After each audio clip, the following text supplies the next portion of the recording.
ಸಾಕ sir. Stop ಮಾಡಿ.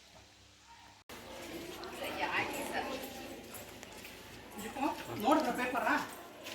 ಹಾಂ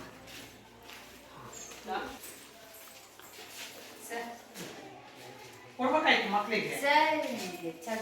ಹ್ಞೂ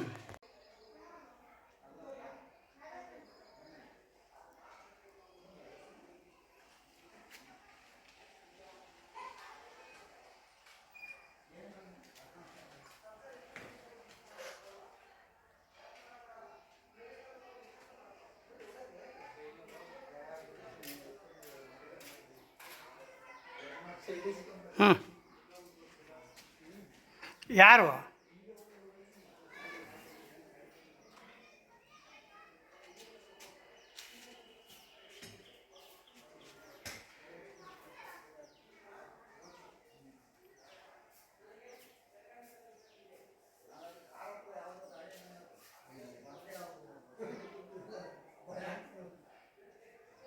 ಬನ್ನಿ ಬನ್ನಿ, ನಮಸ್ತೆ.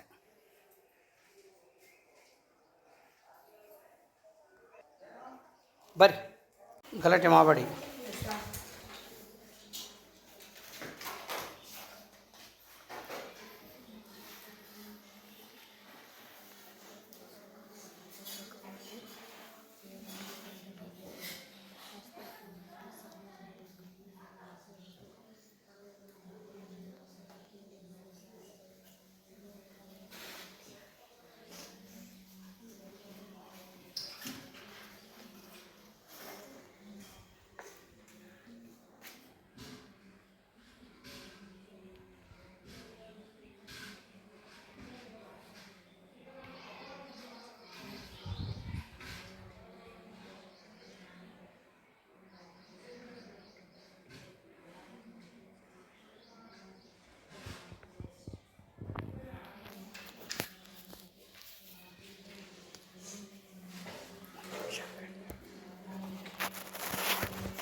ಒಂದು ನಿಮಿಷ ಹಂಗೆ ಈ ಕಡೆ ಗಮನಿಸ್ರಿ.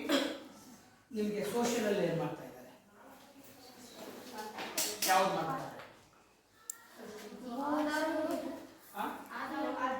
ಆಧಾರ ಸಹಿತ ಆಧಾರಗಳು.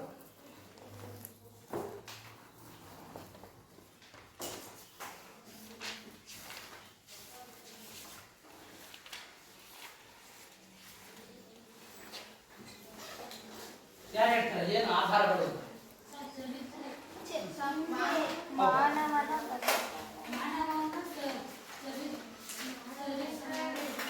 ಕೈ ಬಿಡು, ಕೈ ಕಟ್ಟ.